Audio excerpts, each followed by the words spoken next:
நம்ம பாரத தேசம் 100 மடங்கு முன்னேறினா தமிழ்நாடும் இணையா 100 மடங்கு முன்னேற வேண்டும்.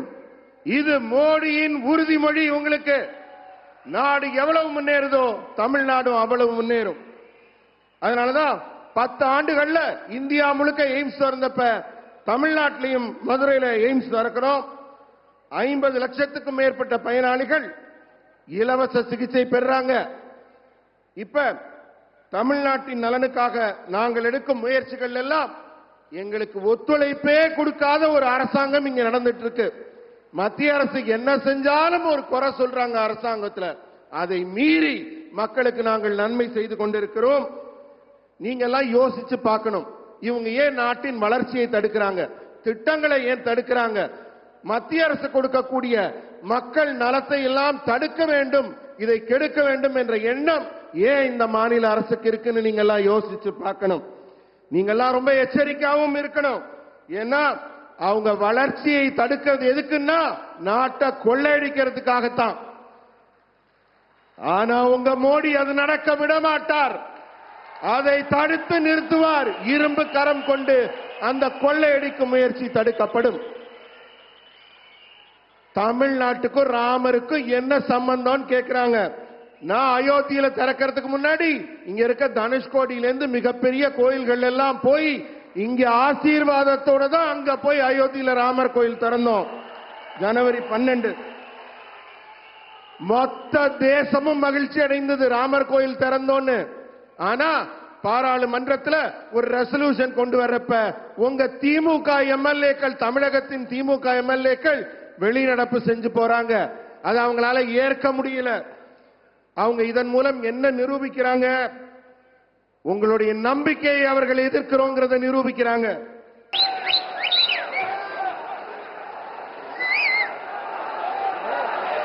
நண்பர்களே, அமைதி. நான் உங்க முன்னாடி நிக்கிறேன். உங்க தமிழ் மொழியில பேச முடியவில்லையே என்ற ஏக்கம் எனக்கு அதிகமாக இருக்கு. அப்பப்ப ஒரு சில வார்த்தைகள் பேசுறேன். ஆனாலும் முழுமையா தமிழ்ல பேசலையே, என் பேச்செல்லாம் உங்களுக்கு புரியுற மாதிரி பேச முடியலையேங்கிற ஏக்கம், ஒரு வருத்தம் எனக்குள்ள இருக்கு. ஆனாலும் இத்தனை பேர், இத்தனை ஆயிரம் பேர் என் முன்னாடி உட்கார்ந்து இருக்கீங்க. என்னுடைய ஒவ்வொரு சொல்லும் புரியாவிட்டாலும் என் மனச புரிஞ்சுக்கிட்டு, என் உள்ளத்தை புரிந்து கொண்டு நீங்க எதிரில் உட்கார்ந்திருக்கீங்க. உங்களுடைய இதயத்தை, நீங்க எல்லாம் என் மேல வச்சிருக்க நம்பிக்கையை நான் 2 கை எடுத்து கும்பிடுறேன். உங்களை வணங்குறேன், உங்களை தனி வழங்கி கும்பிடுறேன். நீங்க எல்லாம் எனக்கு ஆசி கொடுங்க, எனக்கு வாழ்த்து கொடுங்க, என்னை வாழ்த்துங்கள், எனக்கு ஆசி கொடுங்கள். இன்றைக்கு நாங்க ராக்கெட் ஏவுகணம் திறந்து விட்டுட்டு வந்திருக்கோம். அதுல நீங்க பாத்தீங்கன்னா திமுக ஒரு விளம்பரம் போட்டிருக்கு. என்ன போட்டிருக்காங்க? சைனாவோட கொடி போட்டு சைனாவோட ராக்கெட் படத்தை போடுறாங்க. அந்த அளவுக்கு தான் அவங்க நாட்டு பற்று இருக்கு. இந்தியாவின் மேல அவங்களுக்கு என்ன பற்று இருக்குங்கிற உண்மையை நீங்க உணர்ந்துக்கணும். देखिए, ये डीएमके वाले क्या कर रहे हैं? पहले जो डीएमके के नेता थे वो अपने बेटे को मुख्यमंत्री बनाने के लिए जिंदगी भर लगे रहे. अब जो मुख्यमंत्री है वो अपने बेटे को मुख्यमंत्री बनाने में लगे हुए हैं. ये सारे डीएमके वाले अपने बच्चों को सेट करने में लगे हैं और आपका भविष्य अपसेट करने में लगे हैं. वे उनके बच्चों का भाग्य बनाना चाहते हैं और मोदी आपके बच्चों का भाग्य बनाने की गारंटी लेके आया है. तमिलनाडु इस बार उस बीजेपी को आशीर्वाद देगा जिन्हें आपके बच्चों के भविष्य की चिंता है. நண்பர்களே,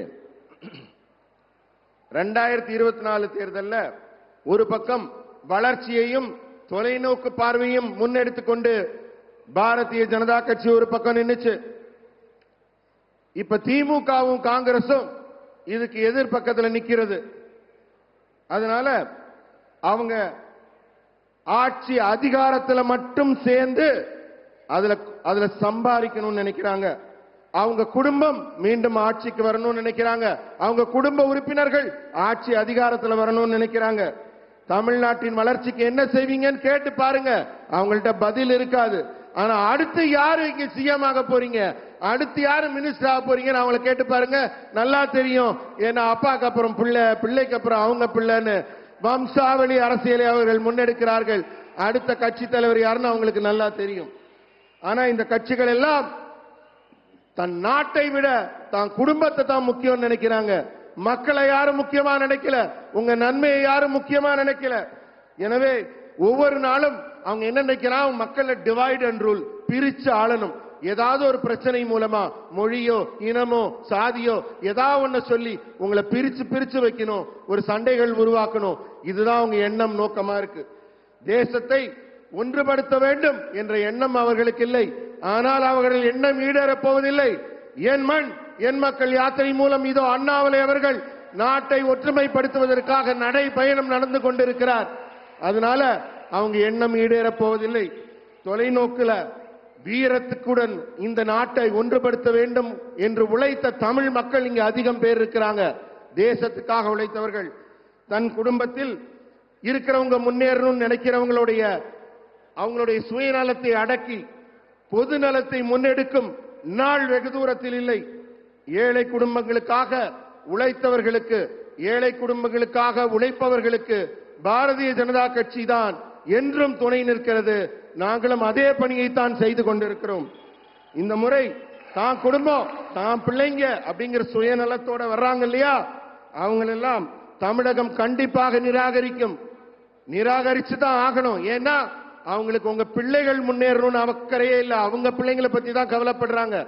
உங்க பிள்ளைங்களை பத்தி கவலைப்பட நான் இருக்கிறேன், மோடி ஆகிய நான் இருக்கிறேன். உங்க பிள்ளைகள் நல்லாக முன்னேற வேண்டும் என்பதற்காக. भारत के दक्षिणी कोने तक पहुंच रहा है। बीजेपी सरकार कैसे काम करती है, आज तमिलनाडु खुद इसका गवाह है। 5 साल पहले तमिलनाडु के सिर्फ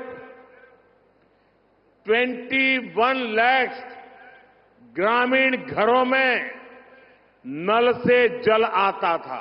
20 लाख। आज जल जीवन मिशन के कारण 1 करोड़ से ज्यादा ग्रामीण घरों में नल से जल पहुंचता है। सब जानते हैं कि कैसे घर तक पानी न आने से सबसे ज्यादा तकलीफ घर की महिलाओं को उठानी पड़ती थी, लेकिन घर घर नल पहुंचने से उसने जीवन को आसान कर दिया है। आज तमिलनाडु की 40 लाख से ज्यादा महिलाओं के घर तक, उनके किचन तक उज्ज्वला योजना का सिलेंडर पहुंच रहा है। इससे उन्हें धुएं से मुक्ति मिल गई है। आप सोचिए, हमारी माताओं बहनों की ईज ऑफ लिविंग कितनी बड़ी है।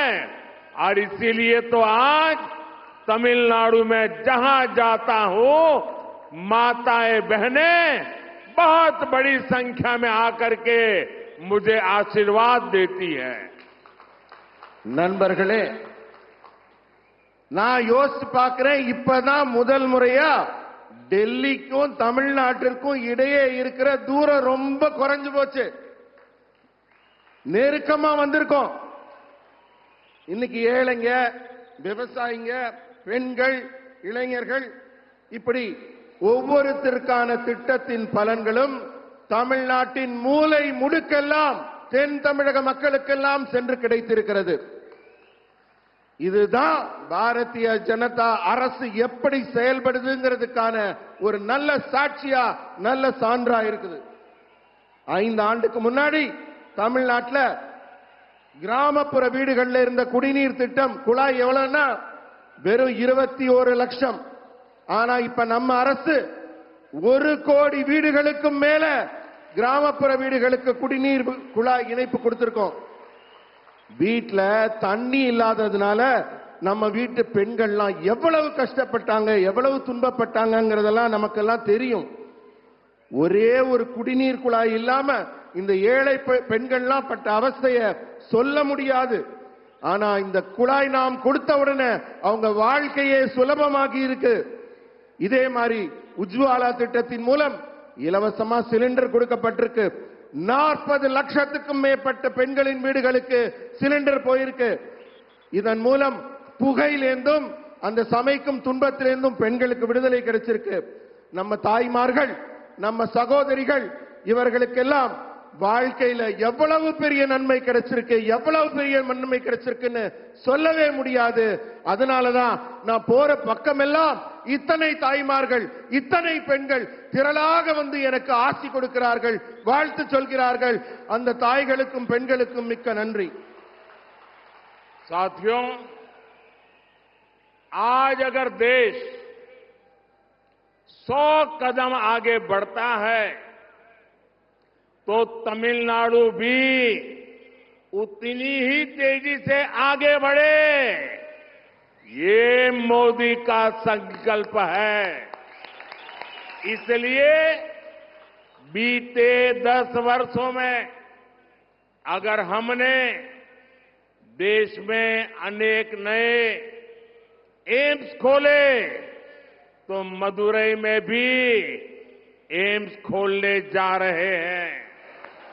आज अगर देश में हर गरीब को 5 लाख रुपए तक के मुफ्त इलाज की गारंटी मिल रही है तो उसमें 50 लाख से ज्यादा लाभार्थी हमारे तमिलनाडु के भाई बहन हैं. और ये सेवा हम तब कर रहे हैं जब राज्य में ऐसी सरकार है जो हमें तमिलनाडु के हित के लिए भी सहयोग करने के लिए तैयार नहीं है. इसलिए तमिलनाडु के विकास की विरोधी राज्य सरकार से ऐसे विकास विरोधी राजनीतिक दल से आप सबको सतर्क रहने की जरूरत है. अब उनसे हिसाब मांगने की जरूरत है. इन लोगों ने तमिलनाडु के विकास के नाम पर आपको खूब लूटा है. इतना ही नहीं, आपके बच्चों के भविष्य को उन्होंने गहरे गड्ढे में डाल दिया है. और अब मैं आपको गारंटी देता हूं, मैं आपके बच्चों के भविष्य को बर्बाद नहीं होने दूंगा. मोदी ऐसा नहीं होने देगा. और ये भी मोदी की गारंटी है. इधर मोदी न गारंटी. நண்பர்களே, साथियों, तमिलनाडु की इस धरती का भगवान श्री राम के साथ जो संबंध है वो दुनिया जानती है. 22 जनवरी को अयोध्या में होने वाले आयोजन से पहले मैं जो अनुष्ठान कर रहा था उसके तहत विभिन्न मंदिरों में गया था, धनुषकोडी भी गया था. सदियों के इंतजार के बाद अयोध्या में प्रभु राम का राम मंदिर के निर्माण से पूरा देश खुश है. इसी विषय पर संसद में एक प्रस्ताव आया था. अभी कुछ ही दिन पहले पार्लियामेंट में एक रिजोल्यूशन आया था. लेकिन इस दौरान डीएमके के सदस्य, सारे एमपी सदन छोड़ करके भाग गए। डीएमके इस व्यवहार ने फिर साबित किया है कि उन्हें आपकी आस्था से कितनी नफरत है। साथियों, डीएमके और कांग्रेस सिर्फ लोगों में, समाज में बंटवारा करती है, जबकि हम देश के हर कोने, हर परिवार को अपना परिवार समझते हैं। मैं इसका एक उदाहरण आपको देता हूं। तमिलनाडु और तमिल लोगों से मेरा इतना लगाव है कि हमने तमिलनाडु की संतान एक दलित बेटे को मंत्री बनाया है। वो तमिलनाडु से जीत करके नहीं आया था, तो हमने हार्टलैंड हिंदी भाषी मध्य प्रदेश से दोबारा उनको राज्यसभा से भेजा है, क्योंकि हम तमिलनाडु को प्रेम करते हैं। साथियों, बीजेपी राष्ट्र प्रथम, नेशन प्रथम, नेशन फर्स्ट का सिद्धांत लेकर चलने वाली पार्टी है।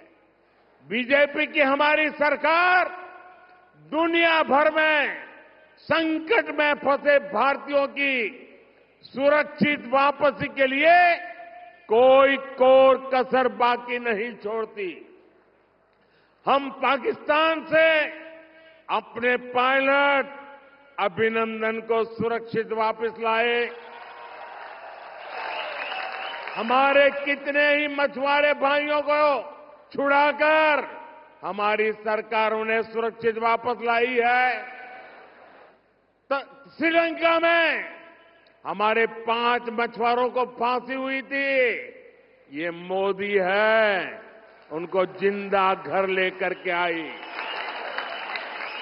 कतर में जिन भारतीयों को फांसी की सजा हो गई थी, उन्हें भारत सरकार पूरा प्रयत्न करके सुरक्षित अपने घर वापस लाई है। अगर कांग्रेस की सरकार होती, अगर इंडी गठबंधन की सरकार होती, तो क्या ये संभव था? क्या वो ला सकते थे? ऐसा सोच भी नहीं सकते। कांग्रेस की इंडी गठबंधन की सरकारें तो ऐसी रही हैं जो सालों से पाकिस्तान की जेल में पड़े एक भारतीय की सुरक्षा तक के लिए कुछ नहीं कर पाई थी। साथियों, डीएमके एक ऐसी पार्टी है जो काम तो करती नहीं, लेकिन झूठा क्रेडिट लेने के लिए आगे रहती है। ये कौन नहीं जानता कि ये लोग हमारी स्कीम पर अपनेस्टी पर चपका देते हैं। अब तो इन्होंने हद कर दी। इन्होंने तमिलनाडु में, अभी अन्नामलाई विस्तार से बता रहे थे, इन्होंने तमिलनाडु में इसरो लॉन्च पैड का क्रेडिट लेने के लिए चीन का स्टिकर चिपका दिया है। भाइयों बहनों, ये तमिलनाडु डीएमके के नेता, उन्होंने देखना अब संभव नहीं रहा, कुछ देख ही नहीं सकते हैं। और जो देख नहीं सकता है उसको क्या कहते हैं आपको मालूम है। और इसलिए भारत की प्रगति देखने को तैयार नहीं है, भारत के स्पेस की प्रगति देखने को तैयार नहीं है। और जो पैसे आप देते हैं, जो टैक्स तमिलनाडु के भाई बहन देते हैं, उन पैसों से उन्होंने एडवर्टाइजमेंट दिया और एडवर्टाइजमेंट देकर के उसमें भारत के स्पेस का चित्र नहीं रखा। भारत के स्पेस की सफलता को वो दुनिया के सामने, तमिलनाडु के सामने रखना नहीं चाहते थे। उन्होंने हमारे साइंटिस्टों का अपमान किया, हमारे स्पेस सेक्टर का अपमान किया, आपके टैक्स के मनी का अपमान किया, आपका अपमान किया। ऐसा आंखें बंद करने वाले, पूरी तरह न देख पाने वाले ये डीएमके को अब सजा करने का मौका आ गया है।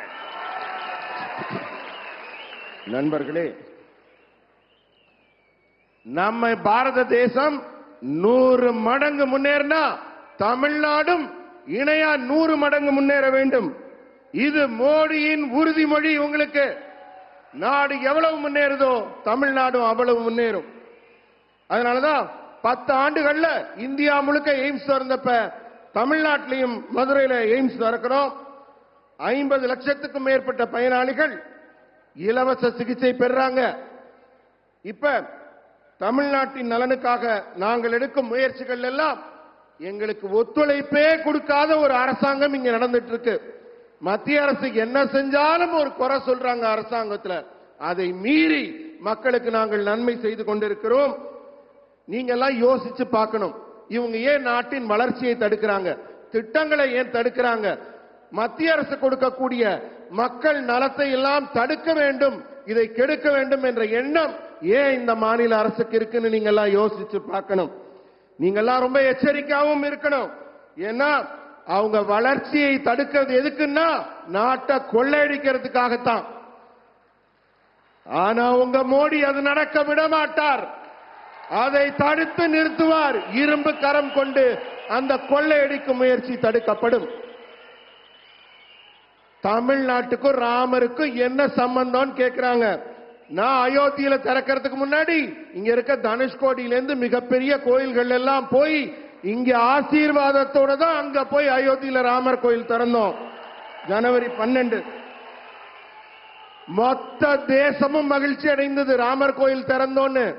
ஆனா பாராளுமன்றத்தில் ஒரு ரெசல்யூஷன் கொண்டு வரப்ப உங்க திமுக எம்எல்ஏக்கள், தமிழகத்தின் திமுக எம்எல்ஏக்கள் வெளிநடப்பு செஞ்சு போறாங்க.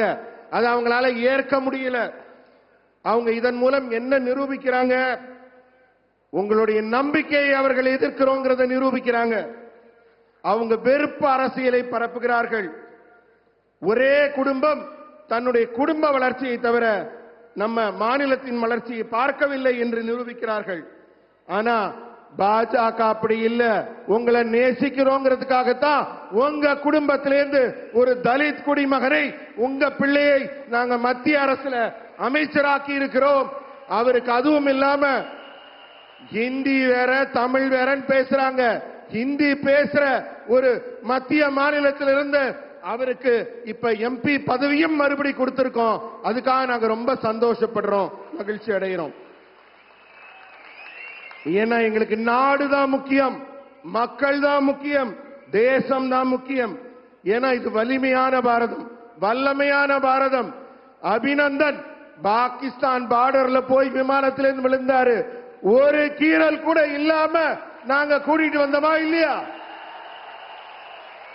ஸ்ரீலங்கால 5 மீனவர்கள் தூக்கு தண்டனை விதிச்சிருந்தாங்க. அவங்களுக்கு தண்டனையா கிடைச்சது. நான் போய் மீட்டுட்டு வரல அவங்கள. யாரால நம்ம நாட்டு மக்கள் மேல கை வைக்க முடியும்? ஏன்னா இங்க இருக்கிறது மோடி. மோடிய மீறி யாரும் இந்தியன் மேல கை வைக்க முடியாது.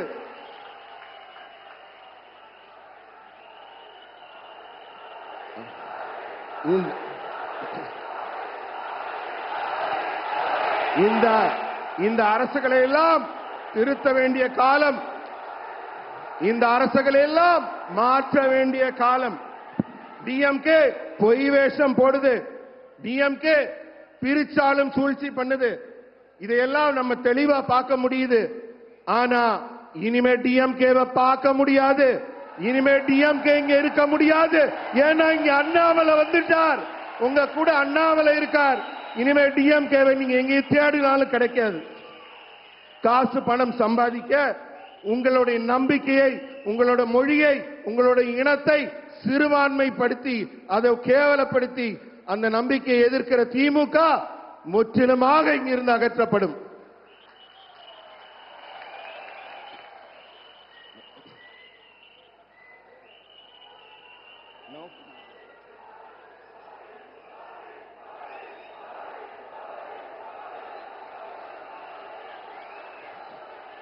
இன்றைக்கு இன்றைக்கு நாங்க ராக்கெட் ஏவுகணம் திறந்து விட்டுட்டு வந்திருக்கோம். அதுல நீங்க பாத்தீங்கன்னா திமுக ஒரு விளம்பரம் போட்டிருக்கு. என்ன போட்டிருக்காங்க? சைனாவோட கொடி போட்டு சைனாவோட ராக்கெட் படத்தை போடுறாங்க. அந்த அளவுக்கு தான் அவங்க நாட்டு பற்று இருக்கு. இந்தியாவின் மேல அவங்களுக்கு என்ன பற்று இருக்குங்கிற உண்மையை நீங்க உணர்ந்துக்கணும். साथियों, विकसित भारत के लिए तमिलनाडु का विकसित होना बहुत जरूरी है। इसलिए भारत सरकार की पूरी कोशिश है कि हम यहां ज्यादा से ज्यादा इन्वेस्टमेंट और इंडस्ट्री को ला सके। तिरुनेलवेली चेन्नई वंदे भारत एक्सप्रेस के कारण यहां यात्रा और व्यापार दोनों आसान हुए हैं। तिरुनेलवेली, तूतुकुड़ी, रामनाथपुरम और विरुधुनगर में एनएलसीआई के सोलर पावर प्रोजेक्ट भी पूरे हो गए हैं। विरुधुनगर में पीएम मित्र टेक्सटाइल पार्क भी बनाया गया, जिससे 2 लाख से अधिक रोजगार पैदा होंगे। मुकेयूर और पुंपुहार में हार्बर बनाने का काम भी पूरा हो गया है। सागर माला प्रोजेक्ट के तहत हम पोर्ट इंफ्रास्ट्रक्चर को सुधारने पर भी काम कर रहे हैं। इन सब के साथ राज्य में नए हाईवे बनाने से लेकर पुराने हाईवे को अपग्रेड करने तक उसकी अनेक योजनाएं पूरी स्पीड से चल रही है। நண்பர்களே, வளர்ந்த இந்தியாவுக்கு மிகப்பெரிய கட்டமைப்புகளை உருவாக்க வேண்டிய நேரம். வளர்ச்சி அதனால மிக முக்கியமானது, தொடர்ந்து நடைபெற்றுக் கொண்டே இருக்க வேண்டும். அதனாலதான் இந்திய அரசு பெரிய முதலீடுகள் செய்து தொழில்துறையை முன்னுக்கு கொண்டு வருது. திருநெல்வேலி சென்னை வந்தே பாரத் எக்ஸ்பிரஸ் வந்த பிறகுதான் உங்க பகுதியில் மிகப்பெரிய முன்னேற்றம் தொழில் வளத்திலையும் போக்குவரத்திலையும். அதே போல திருநெல்வேலி, தூத்துக்குடி, ராமநாதபுரம், விருதுநகர் ஆகிய இடங்கள்ல NLCIL சூரிய மின்சக்தி திட்டங்கள் மிகப்பெரிய முன்னேற்றம் அடைந்து நிறைவடையும் நிலையில் இருக்கிறது. விருதுநகர்ல பிரதம மந்திரி ஜவுளி பூங்கா, இதன் மூலம் 2 லட்சம் பேருக்கு இந்த பகுதியில் வேலை கிடைக்க போகுது. மூக்கையூர், பூம்புகார் ஆகிய துறைமுகம் கட்டும் பணி முடிஞ்சிருச்சு. சாகர் மாலா திட்டத்தில் துறைமுக உள்கட்டமைப்பு மிக வேகமாக தமிழகத்தில் மேம்படுத்தப்படுது. இது மட்டுமல்ல, பெரிய பெரிய சாலைகள், புதிய சாலைகள் போடப்படுவதோட பழைய சாலைகள் கூட புதிய சாலைகளாக மேம்படுத்தப்படும் பணி தமிழ்நாடு முழுக்க நடைபெற்றுக் கொண்டிருக்கு. साथियों, मोदी के पास 10 वर्षों का ट्रैक रिकॉर्ड भी है और अगले 5 वर्षों का विजन भी है। हम भारत को 11वें स्थान से दुनिया की 5वीं सबसे बड़ी इकोनॉमी बना चुके हैं। हमारा विजन है कि अब तीसरे कार्यकाल में भारत को विश्व की तीसरी सबसे बड़ी अर्थव्यवस्था बनाएंगे। अगले 5 वर्षों में हम विकसित भारत के लिए अपनी इंडस्ट्रीज का विस्तार करने वाले हैं। आज हमने तमिलनाडु के हमारे युवाओं को अपनी तमिल भाषा में मेडिसिन और इंजीनियरिंग जैसे विषयों की पढ़ाई के विकल्प दिए हैं। अगले 5 वर्षों में AI, आर्टिफिशियल इंटेलिजेंस और लेटेस्ट टेक्नोलॉजी के जरिए हमारी भाषाओं की ताकत बढ़ेगी, युवाओं के लिए नए अवसर बनेंगे। हमारे अगले कार्यकाल में भारत विश्व के सबसे बड़े इंफ्रास्ट्रक्चर क्रिएटर्स में से एक होगा।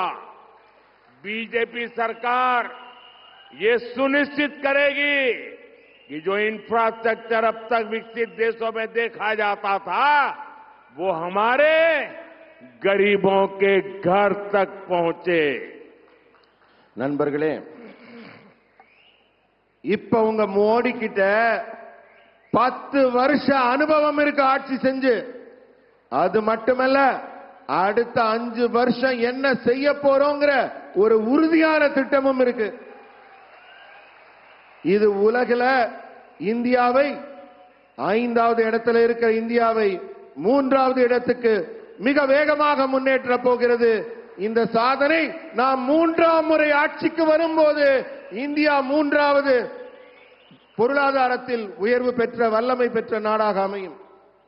அடுத்த ஆண்டுகள்ல இந்தியாவோட தொழில் வளம் மிக வேகமாக விரிவுபடுத்தப்பட போகுது. தமிழ்நாட்டு இளைஞர்கள், பொறியியல் வல்லுநர்கள் எல்லாம் தாங்கள் பாடத்தை தமிழ் மொழியிலேயே படிக்கிறதுக்கு, டாக்டர் ஆகட்டும், இன்ஜினியர் ஆகட்டும், தமிழ்லேயே படிக்கிறதுக்கான வாய்ப்புகள் உருவாக்கப்படுது. அடுத்த 5 ஆண்டுகளுக்கு செயற்கை நுண்ணறிவுங்கிற ஆர்டிபிஷியல் இன்டெலிஜென்ஸ், அதனால உங்க மொழியோட தன்மையும் உங்க மொழியோட வலிமையும் அதிகரிக்க போகுது. இதனால புதிய வாய்ப்புகள் மொழி வாரியாக உருவாக்கப்படும். நம்முடைய அடுத்த வரப்போகிற ஆட்சி காலத்துல இந்தியா மிகப்பெரிய உள்கட்டமைப்பை உருவாக்குது. சரி, ஏதோ பெருசா ரோடு ஓட போறாங்க, பெருசா கட்டடம் போட போறாங்கன்னு நினைக்காதீங்க. அந்த உள்கட்டமைப்பு இந்த நாட்டின் ஒரு ஏழையின் வீட்டுக்குள்ளும் வரும்.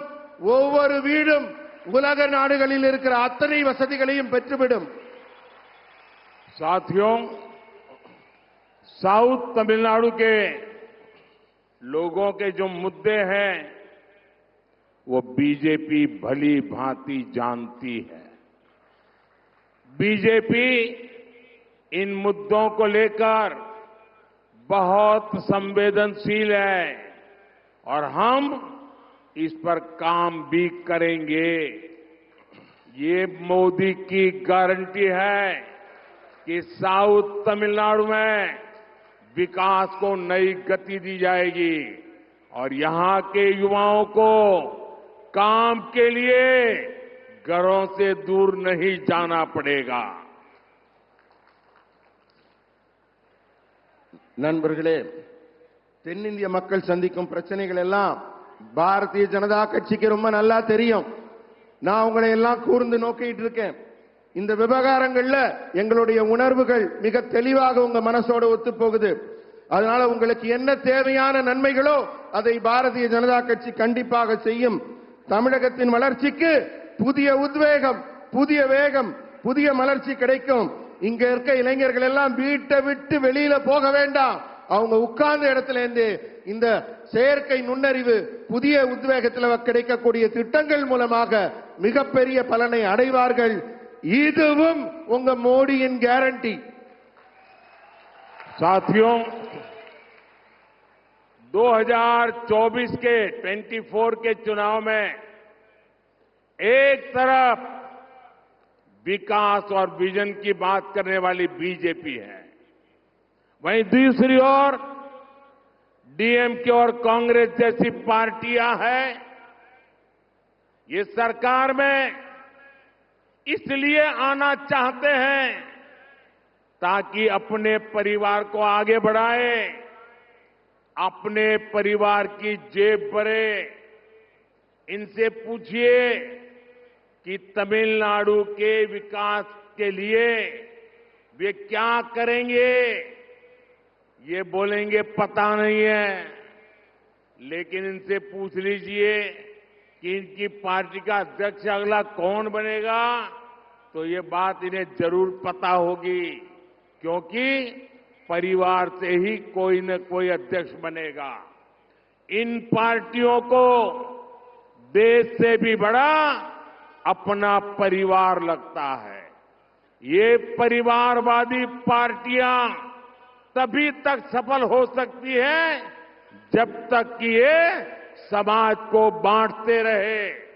इसलिए हर दिन ये लोग ऐसे नए तरीके खोजते हैं कि लोग बंटे और एक दूसरे से नफरत करें, लेकिन तमिलनाडु वो भूमि है जिसने हमेशा समाज को नई दिशा दिखाई है। और अभी अन्नामलाई ने इस भूमि में कैसे कैसे महापुरुष हो गए, कैसे महान स्वातंत्र सेनानी हो गए, उसका विस्तार से वर्णन किया। तमिलनाडु वो धरती है जहां राष्ट्र को जोड़ने वाले वीर सपूतों का जन्म हुआ है। यहां एमजीआर जैसे विजनरी ने विकास की राजनीति को नई ऊंचाई पर पहुंचाया था। मुझे ये विश्वास है कि तमिलनाडु अपने परिवार के लिए काम करने वालों को जरूर नकारेगा, हटाएगा। इस बार तमिलनाडु उनका साथ देगा जिन्होंने गरीब परिवारों के लिए काम किया है। मुझे विश्वास है कि इस बार तमिलनाडु सिर्फ अपने बच्चों का भविष्य बनाने वालों को नकारेगा। ये देखिए, ये डीएमके वाले क्या कर रहे हैं। पहले जो डीएमके के नेता थे वो अपने बेटे को मुख्यमंत्री बनाने के लिए जिंदगी भर लगे रहे। अब जो मुख्यमंत्री है वो अपने बेटे को मुख्यमंत्री बनाने में लगे हुए हैं। ये सारे डीएमके वाले अपने बच्चों को सेट करने में लगे हैं और आपका भविष्य अपसेट करने में लगे हैं। वे उनके बच्चों का भाग्य बनाना चाहते हैं और मोदी आपके बच्चों का भाग्य बनाने की गारंटी लेके आया है। तमिलनाडु इस बार उस बीजेपी को आशीर्वाद देगा जिन्हें आपके बच्चों के भविष्य की चिंता है। நண்பர்களே, 2024 தேர்தல்ல ஒரு பக்கம் வளர்ச்சியையும் தொலைநோக்கு பார்வையும் முன்னெடுத்துக் கொண்டு பாரதிய ஜனதா கட்சி ஒரு பக்கம் நின்னுச்சு. இப்ப திமுகவும் காங்கிரசும் இதுக்கு எதிர் பக்கத்துல நிக்கிறது. அதனால அவங்க ஆட்சி அதிகாரத்துல மட்டும் சேர்ந்து அதுல சம்பாதிக்கணும்னு நினைக்கிறாங்க. அவங்க குடும்பம் மீண்டும் ஆட்சிக்கு வரணும்னு நினைக்கிறாங்க. அவங்க குடும்ப உறுப்பினர்கள் ஆட்சி அதிகாரத்துல வரணும்னு நினைக்கிறாங்க. தமிழ்நாட்டின் வளர்ச்சிக்கு என்ன செய்வீங்கன்னு கேட்டு பாருங்க, அவங்கள்ட்ட பதில் இருக்காது. ஆனா அடுத்து யாரு இங்க சிஎம் ஆக போறீங்க, அடுத்து யாரு மினிஸ்டர் ஆக போறீங்கன்னு அவங்களை கேட்டு பாருங்க, நல்லா தெரியும். ஏன்னா அப்பாக்கு அப்புறம் பிள்ளை, பிள்ளைக்கு அப்புறம் அவங்க பிள்ளைன்னு வம்சாவளி அரசியலை அவர்கள் முன்னெடுக்கிறார்கள். அடுத்த கட்சி தலைவர் யாருன்னு அவங்களுக்கு நல்லா தெரியும். ஆனா இந்த கட்சிகள் எல்லாம் தன் நாட்டை விட தான் குடும்பத்தை தான் முக்கியம் நினைக்கிறாங்க. மக்களை யாரும் முக்கியமா நினைக்கல, உங்க நன்மையை யாரும் முக்கியமா நினைக்கல. எனவே ஒவ்வொரு நாளும் அவங்க என்ன நினைக்கிறாங்க, மக்களை டிவைட் அண்ட் ரூல், பிரிச்சு ஆளணும். ஏதாவது ஒரு பிரச்சனை மூலமா மொழியோ இனமோ சாதியோ ஏதாவது ஒண்ணு சொல்லி உங்களை பிரிச்சு பிரிச்சு வைக்கணும், ஒரு சண்டைகள் உருவாக்கணும். இதுதான் அவங்க எண்ணம், நோக்கமா இருக்கு. தேசத்தை ஒன்றுபடுத்த வேண்டும் என்ற எண்ணம் அவர்களுக்கு இல்லை. ஆனால் அவர்கள் எண்ணம் ஈடேறப் போவதில்லை. என் மண் என் மக்கள் யாத்திரை மூலம் இதோ அண்ணாமலை அவர்கள் நாட்டை ஒற்றுமைப்படுத்துவதற்காக நடை பயணம் நடந்து கொண்டிருக்கிறார். அதனால அவங்க எண்ணம் ஈடேறப் போவதில்லை. தொலைநோக்குல வீரத்துக்குடன் இந்த நாட்டை ஒன்றுபடுத்த வேண்டும் என்று உழைத்த தமிழ் மக்கள் இங்க அதிகம் பேர் இருக்கிறாங்க. தேசத்துக்காக உழைத்தவர்கள். தன் குடும்பத்தில் இருக்கிறவங்க முன்னேறணும்னு நினைக்கிறவங்களுடைய சுயநலத்தை அடக்கி பொது நலத்தை முன்னெடுக்கும் நாள் வெகு தூரத்தில் இல்லை. ஏழை குடும்பங்களுக்காக உழைத்தவர்களுக்கு, ஏழை குடும்பங்களுக்காக உழைப்பவர்களுக்கு பாரதிய ஜனதா கட்சி தான் என்றும் துணை நிற்கிறது. நாங்களும் அதே பணியைத்தான் செய்து கொண்டிருக்கிறோம். இந்த முறை தான் குடும்பம் தான் பிள்ளைங்க அப்படிங்கிற சுயநலத்தோட வர்றாங்க இல்லையா, அவங்களெல்லாம் தமிழகம் கண்டிப்பாக நிராகரிக்கும். நிராகரிச்சு தான் ஆகணும். ஏன்னா அவங்களுக்கு உங்க பிள்ளைகள் முன்னேறணும்னு அக்கறையே இல்லை. அவங்க பிள்ளைங்களை பத்தி தான் கவலைப்படுறாங்க. உங்க பிள்ளைங்களை பத்தி கவலைப்பட நான் இருக்கிறேன், மோடி ஆகிய நான் இருக்கிறேன். உங்க பிள்ளைகள் நல்லாக முன்னேற வேண்டும் என்பதற்காக. मैं पिछले 2 दिन से देख रहा हूं कि लाखों की तादाद में आप तमिलनाडु के भाई बहन हम सबको आशीर्वाद दे रहे हैं। मैं आप सबसे पहले क्षमा मांगता हूं। इतना उत्साह, इतना प्यार, इतने आशीर्वाद, लेकिन मैं तमिल में भाषण नहीं कर पा रहा हूं। समझ लेता हूं, कभी कुछ वाक्य बोल लेता हूं, लेकिन मैं तमिल में भाषण नहीं कर पा रहा हूं। उसके बावजूद भी लाखों लोग बैठ रहे हैं, मुझे सुनने समझने की कोशिश कर रहे हैं।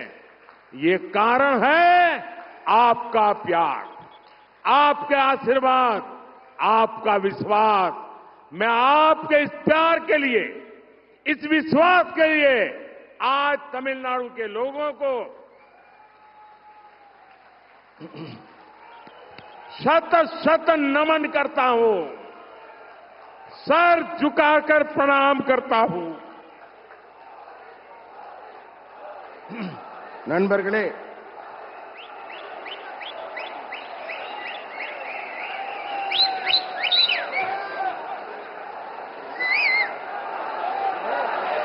நண்பர்களே அமைதி. நான் உங்க முன்னாடி நிக்கிறேன். உங்க தமிழ் மொழியில பேச முடியவில்லையே என்ற ஏக்கம் எனக்கு அதிகமாக இருக்கு. அப்பப்ப ஒரு சில வார்த்தைகள் பேசுறேன், ஆனாலும் முழுமையா தமிழ்ல பேசலையே, என் பேச்செல்லாம் உங்களுக்கு புரியுற மாதிரி பேச முடியலையேங்கிற ஏக்கம், ஒரு வருத்தம் எனக்குள்ள இருக்கு. ஆனாலும் இத்தனை பேர், இத்தனை ஆயிரம் பேர் என் முன்னாடி உட்கார்ந்திருக்கீங்க. என்னுடைய ஒவ்வொரு சொல்லும் புரியாவிட்டாலும் என் மனச புரிஞ்சுக்கிட்டு, என் உள்ளத்தை புரிந்து கொண்டு நீங்க எதிரில் உட்கார்ந்திருக்கீங்க. உங்களுடைய இதயத்தை, நீங்க எல்லாம் என் மேல வச்சிருக்க நம்பிக்கையை நான் 2 கை எடுத்து கும்பிடுறேன். உங்களை வணங்குறேன், உங்களை தனி வழங்கி கும்பிடுறேன். நீங்க எல்லாம் எனக்கு ஆசி கொடுங்க, எனக்கு வாழ்த்து கொடுங்க, என்னை வாழ்த்துங்கள், எனக்கு ஆசி கொடுங்கள்.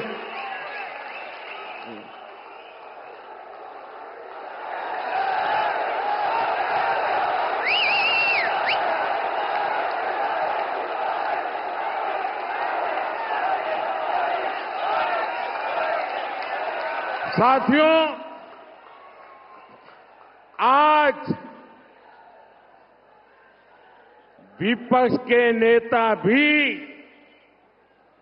ये कहने लगे हैं कि बीजेपी और एनडीए इस बार पिछले चुनाव का रिकॉर्ड तोड़ने वाले हैं।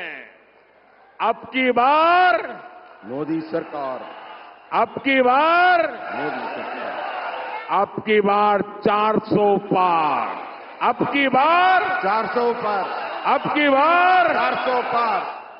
निश्चित ही लोगों में बीजेपी के प्रति अभूतपूर्व विश्वास है।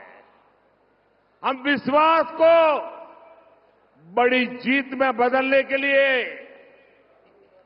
अभी भी हमें बहुत काम करना है। हमें हर घर तक, हर बूथ तक अपने तीसरे टर्म का विजन पहुंचाना है।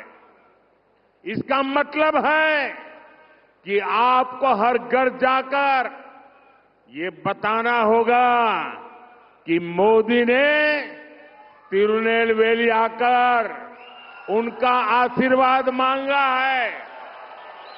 मैं तमिलनाडु के मेरे साथी कार्यकर्ताओं को, आप सबको ये जिम्मेदारी देकर जा रहा हूं। जितनी मेहनत आप करेंगे, उससे ज्यादा मेहनत मैं करूंगा।